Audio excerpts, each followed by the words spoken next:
about past tense. First is our past indefinite tense. In our previous video, we have discussed all parts of present tense. Now, our past tense. First is our past indefinite tense. Rule of this tense is, firstly we'll write about subject, then second form of the verb, after then object, and then other words. Remember that verb second form will be used only in past indefinite tense. Otherwise, there will be no use of this verb form in the whole grammar. Examples are here. First is, I wrote a letter to my friend. Second, verb second form is used here with subject I. He took his breakfast at 8 o'clock. Again, verb second form is used here with subject he. Subject, then verb second form, after then object, and then other words. They went to the market. We attended a marriage party on last Monday. Attended a marriage party on last Monday. These all are examples of past indefinite tense. मैंने एक पत्र लिखा था. हिंदी में अगर हम इसे करें तो इसकी पहचान होती है था, थे, थी. I wrote a letter to my friend. मैंने अपने मित्र को एक पत्र लिखा था. He took his breakfast at 8 o'clock. उसने अपना नाश्ता 8 बजे किया था. देखिए पास्ट टेंस में है, वर्ब की सेकंड फॉर्म यूज हो रही है सब जगह. They went to the market. वह बाजार गए थे. We attended a marriage party on last Monday. पिछले सोमवार हमने एक शादी का फंक्शन, मैरिज पार्टी अटेंड की थी. था, थे, थी, ये हमारी इसकी जो है इस टेंस की पहचान है. Let's move to the next part of past tense. It is our past continuous tense. Continuity है किसी वर्ब में, but in which tense it is in past. कौन से काल में है वो?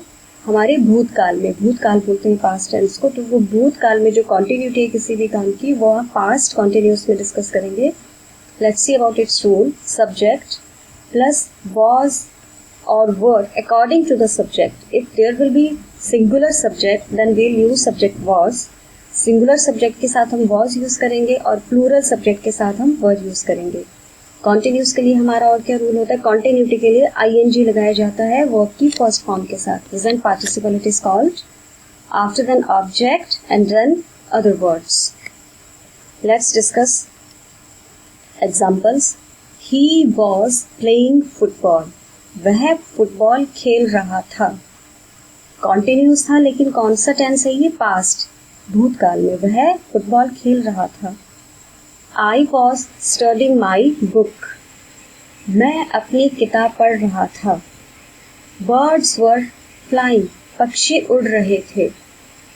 You were helping your brother. आप अपने भाई की सहायता कर रहे थे. For continuity, present participle, verb first form with ing is used here, and these are our helping verbs was and were. These both will be used according to the subject. He is our singular subject. Here is no issue of third person and singular number. Only singular and plural will be mentioned. Singular के साथ हम लोग was use करेंगे और plural के साथ were use करेंगे. He के साथ हमने was यूज किया. I के साथ I भी singular है. Then we have used was, helping verb was here. Birds are plural here and you is always plural. So were flying, were helping. These helping verb were used with it. Next is our past perfect tense. Perfect चुका था, चुके थे, चुकी थी. जो हमारा भूतकाल में भी काम जो पहले ही हो चुका था. भूतकाल देखिए, पास्ट का मतलब भूतकाल है, पास्ट टेंस का मतलब भूतकाल है, लेकिन जो काम हमारा भूतकाल में भी पहले ही हो चुका था उसके लिए हम कौन सा टेंस यूज करेंगे? Past perfect. This is the easiest tense. Past tense जो है वो सबसे इजी फॉर्मेशन में है, सबसे इजी टेंस है हमारे ग्रामर पार्ट का. देखिए सब्जेक्ट प्लस हैड, हमने प्रेजेंट में हैज और हैड किया था. यहाँ देखिए सिर्फ सिंगल वर्ड है हमारे पास हैड, यही सभी सब्जेक्ट्स के साथ यूज होगा। हैड, हैव, हैज के साथ हमेशा वर्ब की कौन सी फॉर्म आती है? Third form, because it is perfect. Past tense में भी ये पहले ही काम हो चुका था, after an object and then other words. Let's discuss the examples here. My mother had finished her work. मेरी माता जी अपना काम खत्म कर चुकी थी, फिनिश कर चुकी थी। Had, finished. Had, verb third form, and this is our third person singular number, but no issue of the subject. Helping verb will be had only. Teachers had taught the students. Teachers had taught the students. Here are so many teachers. तो बहुत सारे teachers ने जो है वो students को पढ़ा चुके थे। अध्यापक टीचर को पढ़ा चुके थे। I had gone to the post office. मैं पोस्ट ऑफिस जा चुका था। I had is here. Teachers also had is here. With mother also had is here. You had worked in the field. तुम खेत में काम कर चुके थे। So quite easy tense is this. Subject had and verb third form plus object and plus other words. Let's move to the next part of past tense. It is our past perfect continuous. Past tense में जो काम कुछ हो चुका था लेकिन कुछ वो कॉन्टिन्यूस भी था। दोनों सब हमारे जो टेंसेस हैं वो साथ में है, परफेक्ट भी और कॉन्टिन्यूस भी। Let's see its rule. Subject plus had plus been to join the sentence. Been word is used here, and for continuity we always use verb first form with ING, and of course since and for it is used in perfect continuous. Since और for का भी use होगा यहाँ पे, plus object and then other words. Let's discuss its examples. My father had been working here for some years. Had been it had been working past but still for continuity. Past tense में भी जो continuous में था उसे हम past perfect continuous बोलते हैं।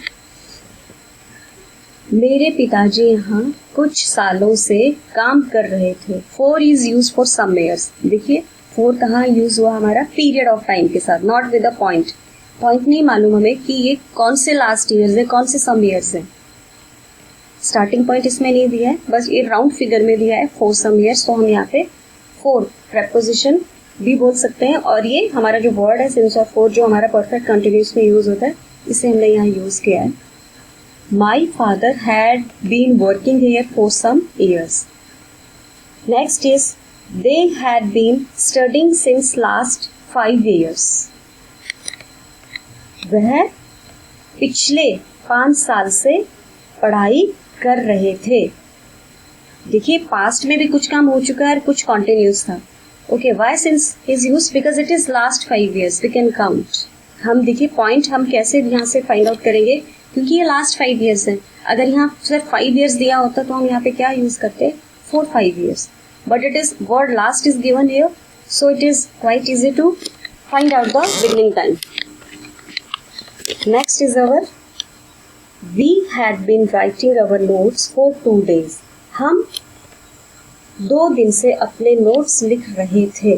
2 दिन से, अब पता नहीं वो कौन से 2 दिन है। 2 days पिछले हफ्ते के हैं, लास्ट के 2 days है, कौन से 2 दिन है वो? It is not mention, so with period of time 4 is used. Last sentence is you had been washing clothes since previous 2 hours. Previous and last we can count. Last 5 years भी हम count कर सकते हैं और previous 2 hours भी हम लोग find out कर सकते हैं। हम लोग इनका बिगनिंग पीरियड जो है वो फाइंड आउट कर सकते हैं, इसलिए इनके साथ हमने सिंस वर्ड यूज किया। You had been washing clothes since previous 2 hours. तुम पिछले 2 घंटे से कपड़े साफ कर रहे थे। So it is the easiest formation of our grammar past tense. Past tense जो है वो सबसे इजी टेंस है। ये हमारा पास्ट परफेक्ट कंटिन्यूअस का पार्ट था। I hope this information is useful to you. Thanks for watching. Please like and subscribe my channel. Thank you.